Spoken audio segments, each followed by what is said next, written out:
அன்பான உறவை மனசார உணர்றவங்க மட்டும்தான் சப்ஸ்கிரைப் பண்ணியிருப்பீங்க.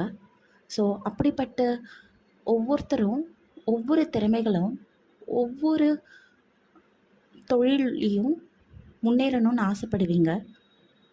நிறைய பேருக்கு அது ஒரு லட்சியமாகவே இருக்கும். அந்த லட்சியத்துக்கு தடையாக இருக்கிறது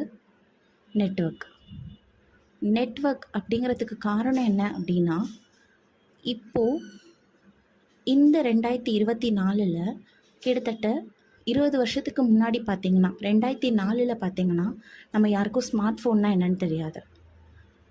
அப்புறம் கொஞ்ச நாளைக்கு அப்புறம் பேடிஎம்னா என்னென்னு தெரியாது.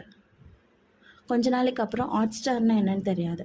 ஆனால் இப்போது இது எல்லாமே நமக்கு தெரியும். இது எல்லாத்தையும் தெரிஞ்சு ஸ்மார்ட் ஃபோனை விற்றவங்க பேடிஎம் புதுசு